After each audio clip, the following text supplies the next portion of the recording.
100వ కీర్తన చదువుకుందామండి.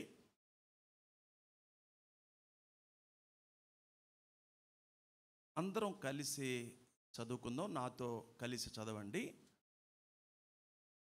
వచ్చిందా 100వ కీర్తన? 1, 2 సున్నాలు ఉంటుంది.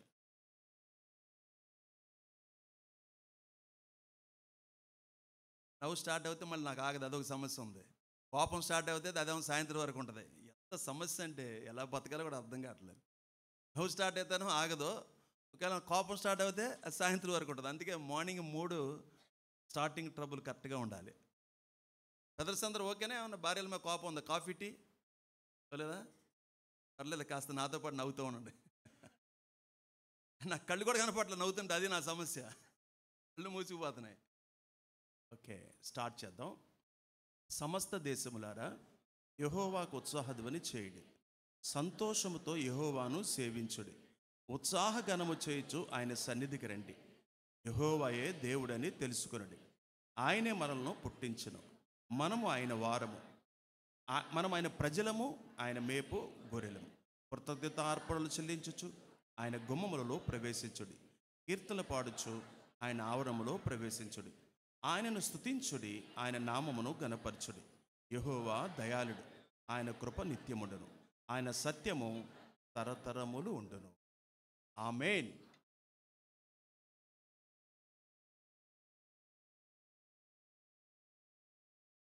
దేవుడు భూలోకములో పరిపాలన సాగిస్తున్నటువంటి సమయములో ఆయన మాట్లాడుతూ ఉన్నాడు.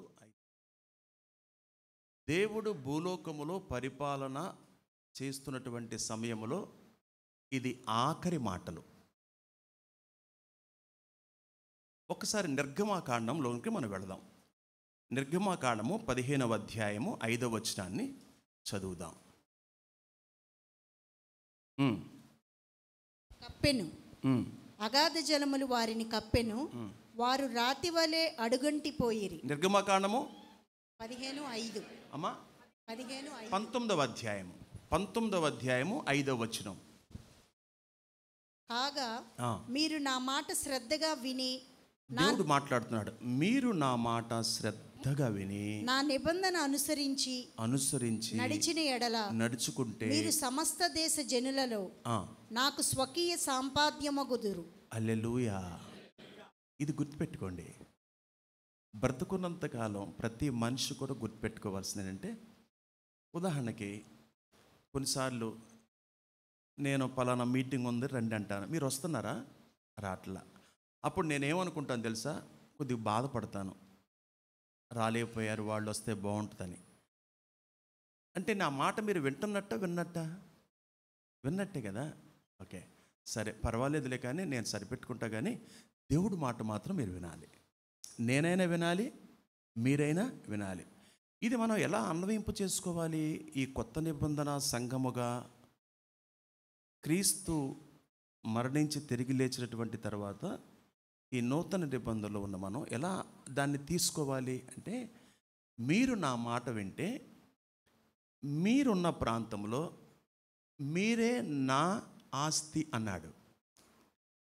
అంటే మీరున్న గ్రామములో మీరు నా మాట వింటే నా ప్రతినిధులు ఎవరంటే మీరే, నా యాజకులు ఎవరంటే మీరే.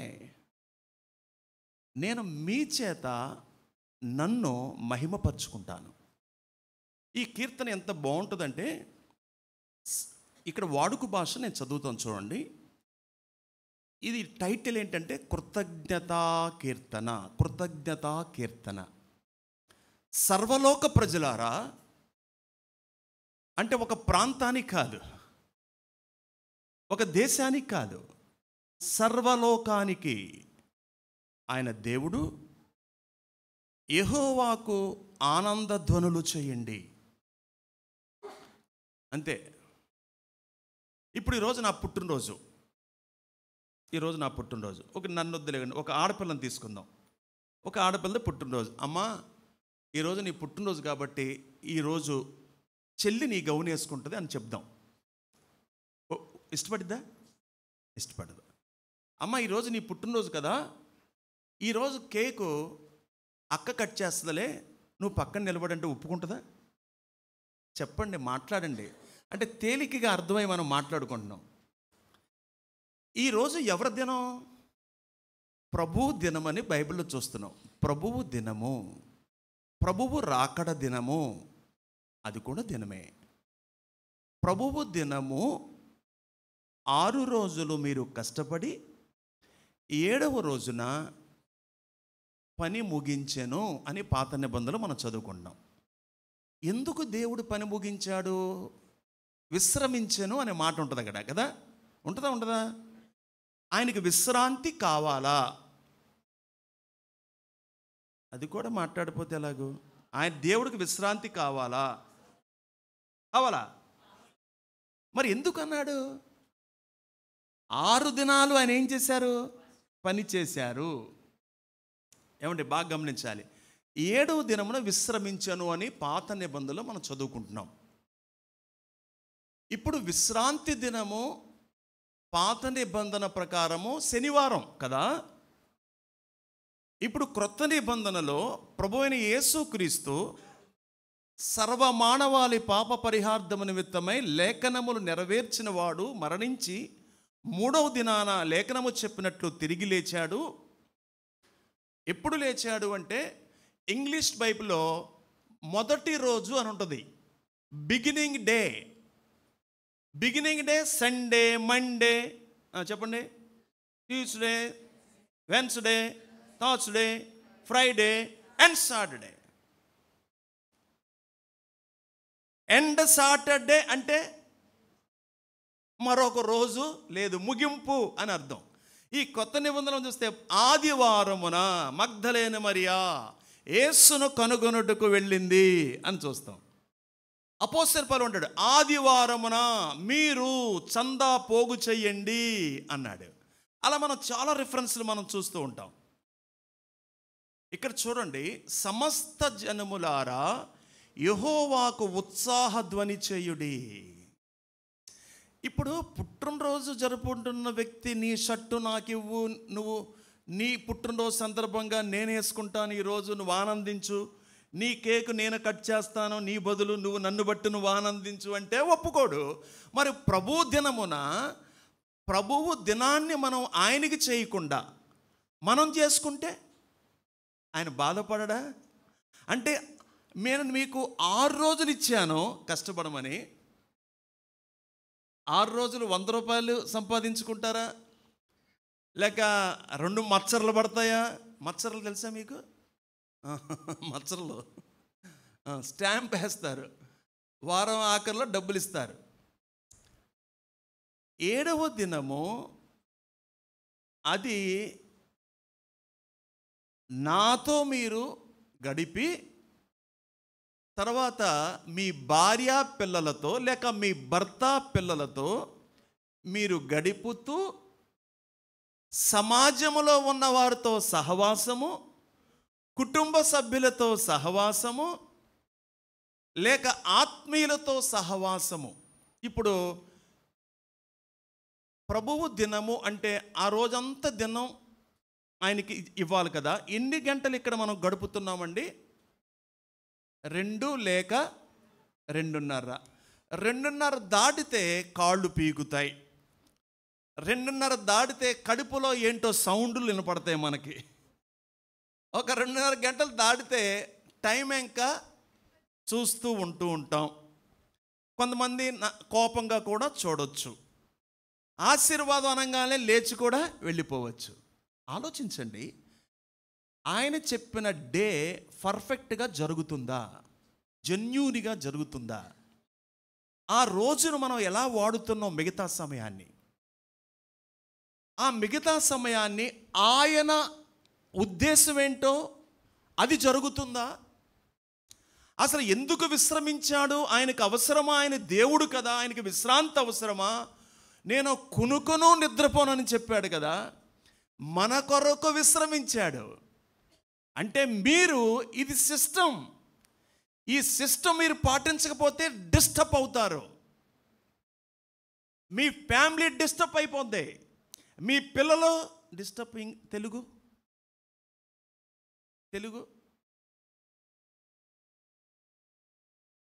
రవి గారు అన్నారు దారి తప్పిపోతారన్నారు.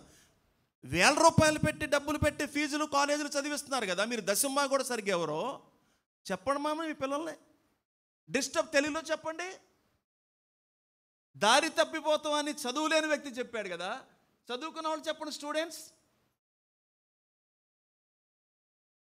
జీకే మార్గము తప్పిపోతారు, చెల్లా చెదరవుతారు, గందరగోళం ఏర్పడుతుంది. పిల్లలెక్కడా? ఆ గదిలో ఉన్నారండి. పెద్దోడెక్కడా? ఆడు బయటికి వెళ్ళాడండి బండి వేసుకొని. ఆమె ఎక్కడా? ఆమె ఎప్పుడు వంటగదిలేనండి. ఆమె జీవితం అంతా పెళ్లి చేసుకున్నా కాడి నుంచి ఒక ఆమె నేను నాతో అంటుంది, ఎప్పుడు చూసినా నేను వంటగదిలోనే తడిచిపోతున్నాను, వంటగదిలోనే తడిచిపోతున్నాను. ఆమె ఏమో కాఫీ అంటే, ఈయనేమో టీ అంటే, ఆమె మంచినీళ్ళు అంటే అక్కడే తడిచిపోతారు వంటగదిలో అని బాధపడుతుంటే ఒక్కసారి ఆలోచించాల్సి వస్తుంది మనం. అప్పుడు నిజమే కదా అనిపిస్తుంది. ప్రియ సహోదరి సహోదరులారా, దేవుని వాక్యమును సత్యవతి గారు భలే నవ్వుకుంటున్నారు. మీరు వంటగంటకి పరిమితమా ఏంటి? ఏమి హెల్ప్ చేయట్లేదా? అప్పుడు స్వరం వినపడుతుంది, పురుషుడు కూడా వంటగదిలోకి వచ్చి పనిచేయచ్చని. సతీష్ గారు మిమ్మల్ని అప్రిషియేట్ చేయాలి. సతీష్ గారిని అప్రిషియేట్ చేయాలి. మా చెల్లికి ఎంతో పని చేస్తాడు. మా చెల్లి రోజు నవ్వుతూ ఉందంటే కారణం భర్తను బట్టే. హల్లెలూయా. అలా హెల్ప్ చేస్తూ ఉంటే భార్యకి ఇక ఆమెకి ఏ రోగాలు కూడా ఉండవేమో, అమ్మిళ్ళు గుర్తు రాదేమో. భర్త కూడా లోపలికి వెళ్తే కొంతమంది నన్ను తిట్టుకుంటున్నారో తెలియదు కానీ, నన్ను అప్రిషియేట్ చేస్తున్నారో లేదో తెలియదు కానీ, నేను నవ్వుతున్నాను అని చెప్పి ఇంకా నవ్వు నాకు ఆగట్లేదు. కోపం స్టార్ట్ అయిందంటేనేమో అది ఆగదు. అది తమాయించుకోవడం చాలా కష్టం, మొహంలో తెలిసిపోద్ది. నాకు ఎందుకో కళ్ళు మూసుకుపోతాను, నాకు బైబిల్ కూడా కనపడట్లేదు. ప్రియ సహోదరి సహోదరులారా, ఆలోచించు, దేవుడి ఉద్దేశం మనం డిస్టర్బ్ చేయకూడదు. ఆయన సంకల్పం ఏంటి? కొంతమందికి 24 hours కూడా మాకు చాలట్లేదండి అన్నట్లుగా ఉన్నారు. 24 గంటలు కూడా మాకు చాలట్లేదు. దేవుడు ఇంకొక 2 గంటలు ఎక్స్ట్రా ఇస్తే మేము బాగా పనిచేయాలనుకుంటున్నాం అని ఇతర దేశస్తులు కూడా అనుకుంటూ ఉంటారు. ఇక్కడ చూడండి, ఆయన సంకల్పం, ఆయన ఉద్దేశాలు డిఫరెంట్, వేరు. తర్వాత ఇక్కడ మనం ఇంకొకటి 95వ కీర్తన చూద్దాం, 7వ వచనం. 95వ కీర్తన 7వ వచనం. రండి నమస్కారము చేసి సాగిలపడుదము మనల్ని సృజించిన యెహోవా సన్నిధిని. Dear brothers, dear sisters, dear youth, మగతగా ఉన్నారా? ఉదయం లేచి మీరు తెప్పరిల్లాలి. ఏమన్నాడు తెలుసా? రండి నమస్కారము చేసి సాగిలి పడిపోదాం. మనల్ని సృజించిన యెహోవా అంటే మీరెవరు బొక్కబోర్లు ఇక్కడ పడుకోవద్దని దయచేసి ఇప్పుడు చెప్తున్నాను. అది హృదయము లోపల నుంచి రావాలి. సాగిలిపడి నమస్కరిస్తూ కృతజ్ఞత స్తుతులు మనం చెప్పాలి. కృతజ్ఞత భావముతో మనం ప్రవేశించాలి. కృతజ్ఞత అర్పణతో మనం ప్రవేశించాలి లోపలికి. ఇది గొప్ప విషయం. ద్వితీయోపదేశ కాండము 4వ అధ్యాయము 20వ వచనం చదువుదాం. ద్వితీయోపదేశ కాండము 4వ అధ్యాయము 20వ వచనం.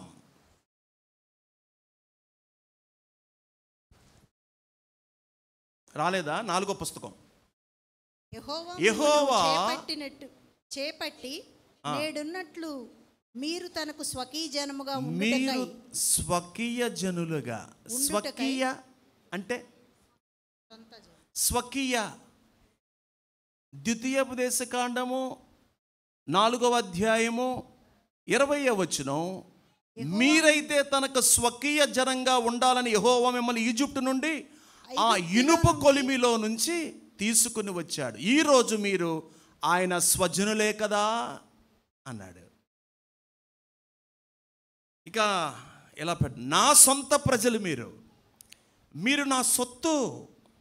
నేను విలువ పెట్టి మిమ్మల్ని కొన్నాను. ఈజిప్ట్లో నుంచి బానిస బ్రతుకులు బ్రతుకుతుంటే, ఇనప కొలిమిలో మీరు పడి నలిగిపోతుంటే, ఇటుక రాళ్ళ కోసం మీరు మట్టి తొక్కుతుంటే నేను మీ బాధను చూశాను, మీ ఇబ్బందులను నేను చూసి నేను ఏం చేశాను, మిమ్మల్ని తీసుకొని వచ్చాను. ఎందుకు తీసుకొచ్చాను తెలుసా? నా పిల్లలుగా మీరు బ్రతకడానికి, నా పిల్లలుగా. ఎందుకంటే ఆ మనస్సు మనం ఎప్పుడైతే కలిగి ఉంటామో మన నోటి నుండి కృతజ్ఞత వచనమో వస్తుంది. హల్లెలూయా. 2వ వచనం, 100వ కీర్తన 2వ వచనం చదువుదాం. సంతోషముతో యెహోవాను సేవించుడి అన్నాడు. ఆయన సన్నిధికి రండి. సంతోషముతో ఆయన సన్నిధికి ఎలా రావాలి? ఉత్సాహగానముతో. నేను అందుకే చెప్తూ ఉంటాను, మళ్ళీ చెప్తాను అవసరమైతే. నేను బ్రతుకున్నంతకాలం చెప్తాను. నాకు కొద్దిగా గిల్టీ ఫీలింగ్ ఏంటో తెలుసా? ఇప్పుడు సందర్భానుసారముగా హల్లెలూయా చెప్పాలి. వాస్తవంగా అది రూల్ అనమాట.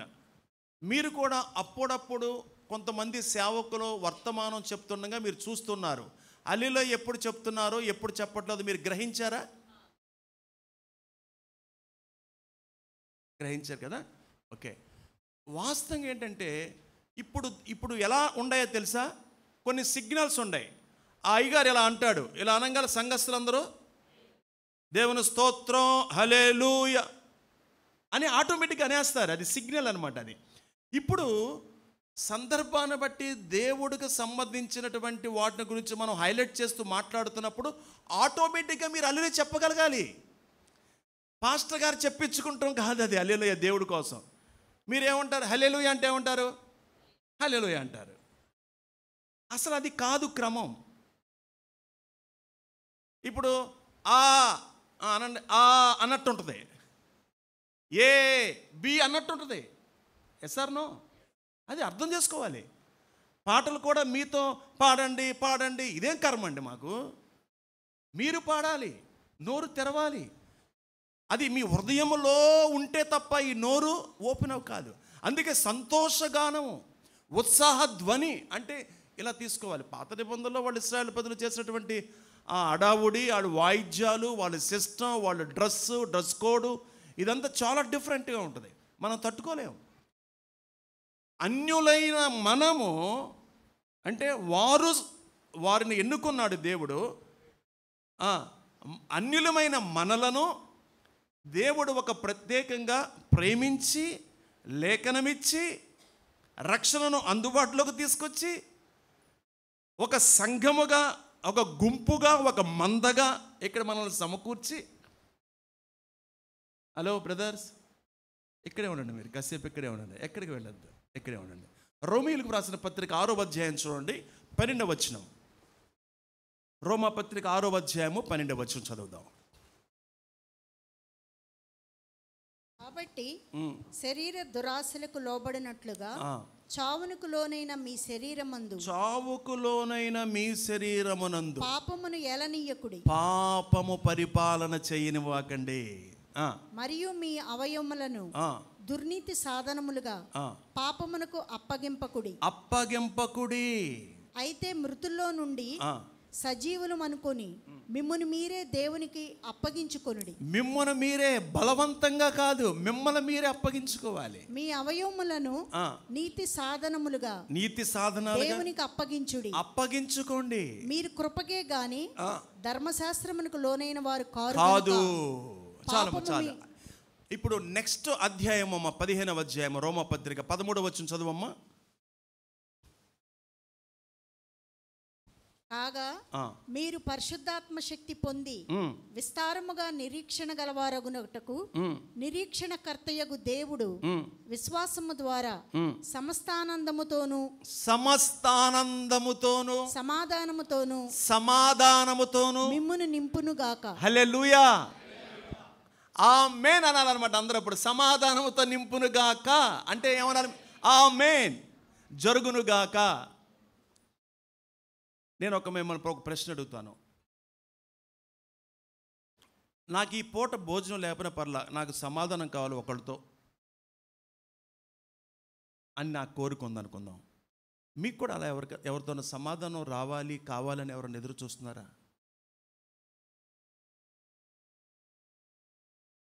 ఎవరితోనో సమాధానం లేదా? ఇంతమంది ప్రజల పక్షములో, ఇంతమంది ప్రజల సమక్షములో దేవుడు సాక్షిగా నేను ఎత్తుతున్నాను.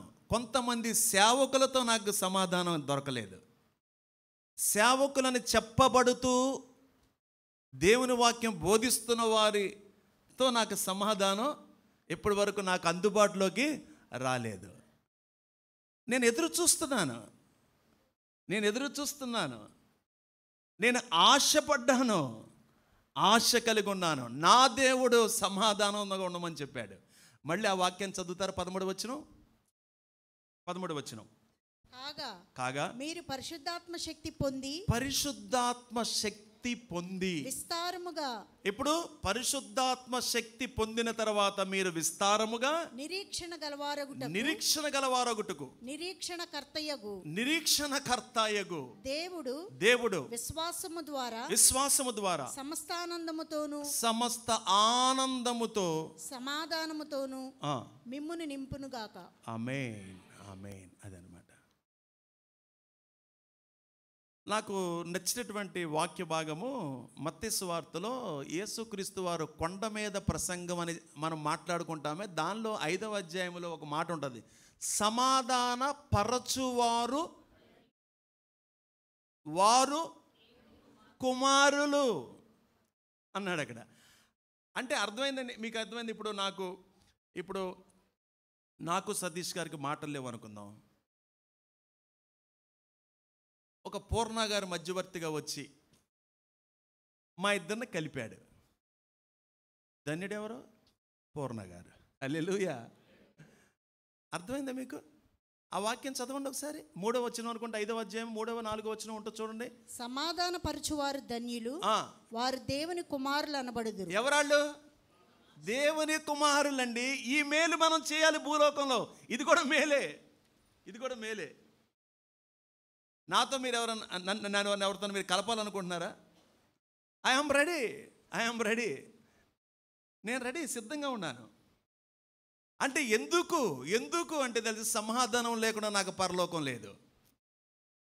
నా దేవుడు ఇష్టపడడు. తర్వాత ఏమన్నాడు కింద లైను? నీతి నిమిత్తము హింసించబడువారు ధన్యులు, పరలోక రాజ్యము వారిది. హల్లెలూయా. పరలోక రాజ్యం ఎవరిది? అంటే నీలో నీతి ఉంది. నీతి కొరకు మనం ఏం పడుతున్నాం? హింస పడుతున్నాం.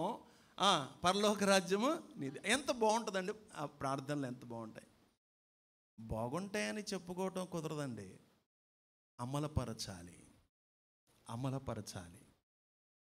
అమలుపరిస్తేనే ప్రభుత్వం నిలబడుతుంది అంటారు కదా. అలాగే మనం అమలుపరిస్తే మనం నిలబడతాం. అమలుపరిస్తే మనం స్వకీయ జనులం అవుతాం.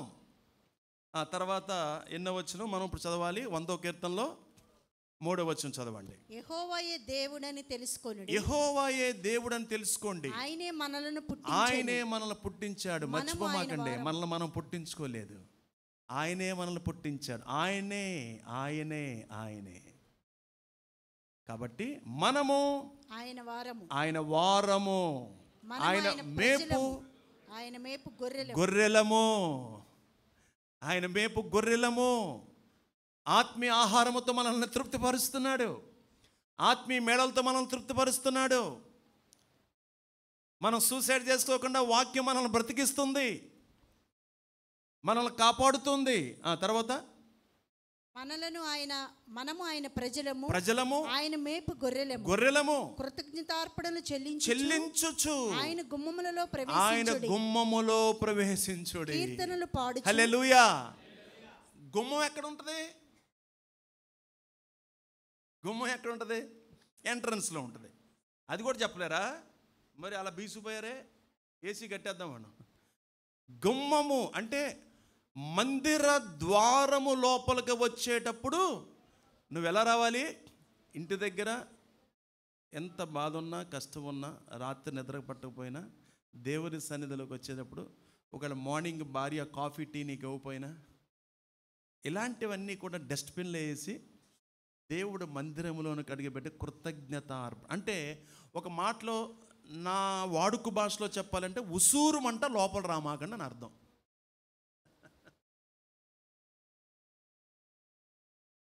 ఉసూరుమంట దిగాలిగా ఏదో ఆరిపోయాం, ఆంధ్ర రాష్ట్రం చంద్రబాబు నాయుడు గారు మీ నెత్తి మీద పెట్టినట్టుగా రామాకండి. ఎలా రావాలి? ఉత్సాహధ్వని చేయిస్తూ రావాలి.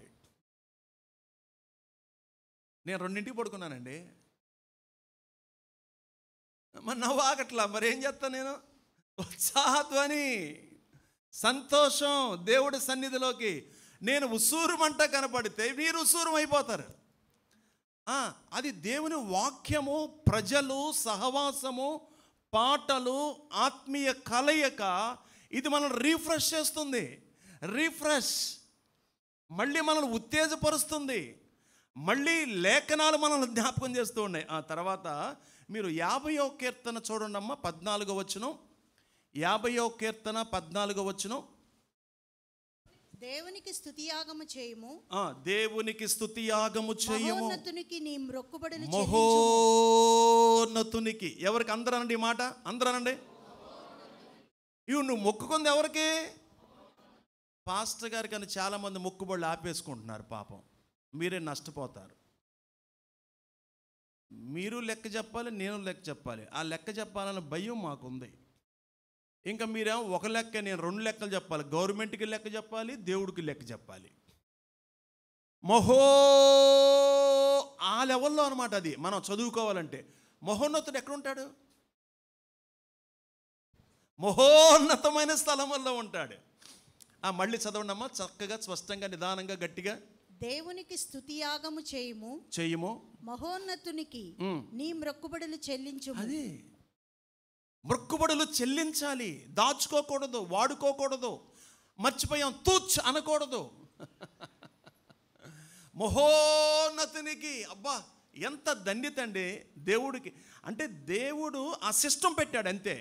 అంటే వీళ్ళు నా ప్రజలు, వీళ్ళకి చేతి పనులు ఇచ్చాను, వీళ్ళకి కష్టార్జితము, వీళ్ళు నా మీద ఆనుకుంటారు, వీళ్ళని దీవిస్తాను. వాళ్ళ యొక్క రాబడి, నా పని ఆగకుండా, నా పని ఉసూరుమంట జరగకుండా చక్కగా జరుగు నిమిత్తమై మహోన్నతుని పని జరుగుతుంది మీ ద్వారా అని అర్థం అనమాట. ఇప్పుడు నేను చాలామంది సేవకులు మీతో కూడా అని ఉండొచ్చు, మీరే సాక్షులు. మీ చర్చి రిచ్ చర్చ్ అన్నారు. రిచ్ తెలుగు నాకు తెలుగు కూడా మర్చిపోతున్నాను. రిచ్ తెలుగు అమ్మా, ధనము కలిగిన చర్చ. ఓకే, నన్ను రిచ్ పాస్టర్ కూడా అన్నారు. రిచ్ పాస్టర్ అంటే ధనికుడైన పాస్టర్. ఎలా అనగలిగారు? బ్యాంక్ బ్యాలెన్స్ ఏం చూశారు వాళ్ళు? చెప్పండి పూర్ణ గారు, ఎందుకు అనగలిగారు వాళ్ళు? మీతో అనలేదా? సర్లే. ప్రభాకర్ గారు ఎందుకు అనగలిగారు?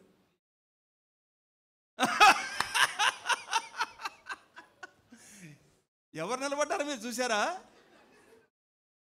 విధేయుడు చేతులు కట్టుకున్నారు. బాబా మళ్ళీ చెప్ప, ఎలా నేను ఏదో కంగారులో అమ్మా.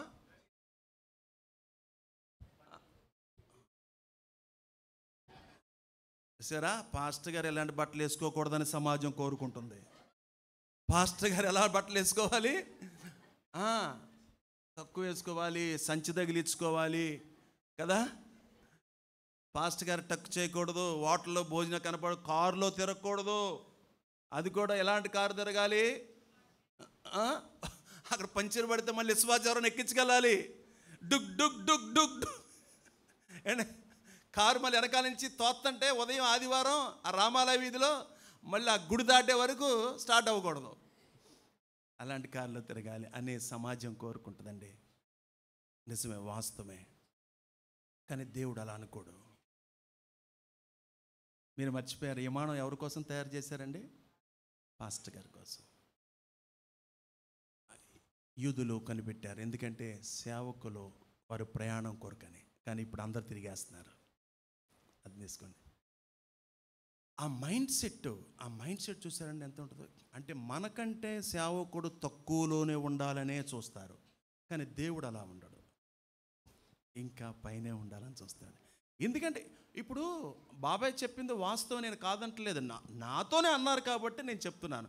అలా అని చెప్పేసి నా దగ్గరికి వచ్చి మేము చర్చికి అంటుకుంటున్నామండి, మీతో రిబ్బర్ కట్ చేపిస్తామండి, స్లాబ్ వేయించండి అన్నారు. ఎంత అన్నారు? 2 లక్షలు అన్నారు.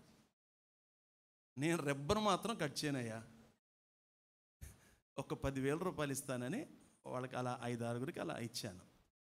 ఎంత మట్టుకు మనము ఇవ్వగలమో మనకు తెలుసు. దేవుడు చెప్తాడు, మన దగ్గర ఎంత ఉందో దాన్ని బట్టి మనం ఇస్తాం. ఇలాగే ఉండాలి. క్రైస్తవుడు ప్రతి వ్యక్తి కూడా బట్టలు దాచుకోకూడదు, చక్కగా కట్టుకోవాలి, ఉన్న వాహనాన్ని వాడుకోవాలి. ఇది దేవుడిచ్చిన వాహనంగా, దేవుడు ఇవ్వకపోతే నేను ఈఎంఐ కట్టలేను. దేవుడు ఇవ్వకపోతే కారు నేను మెయింటెనెన్స్ చేయలేను, నా కుటుంబాన్ని మెయింటెనెన్స్ చేయలేను. నేను మీకు డెఫిషిట్ చూపించాలి. ఇదిగో చూడండి, ఇగో డెఫిషిట్. ఈరోజు ఎన్నో తారీఖు అండి? 3వ తారీఖు, అంటే ఫస్ట్ నెల వచ్చేసింది. Deficit means Telugu. ఇవాళ సావ కొడుతున్నాడు ఇంగ్లీష్తో. Deficit Telugu please. English medium చదువుకున్న వాళ్ళు బయటికి వెళ్ళిపోతున్నారు. చెప్పండి. అంటే గత లోటు. కరెక్ట్. ఎవరు చెప్పారు? ఓకే, ప్రభు.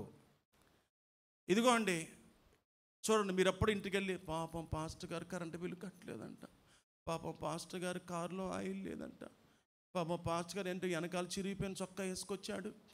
ఇగో డెఫిషిట్ చూడండి, పోయిన నెల ఎంత అండి, నేను అప్పులైపోయింది, ఈ నెల కట్టకపోతే కరెంటు ఫీజులు పీకేస్తారండి, ఈ నెల కట్టకపోతే నా కారు ఎత్తుకెళ్ళిపోతారండి, ప్రార్థన అని చెప్పనా? ఎప్పుడని చెప్పానా? No deficit. అలీలో చెప్పరే? అదే మరి కింద నీవు చెప్పింది. No deficit, no deficit. నేను బ్రతికుండంగా సంఘానికి అప్పు చూపించను.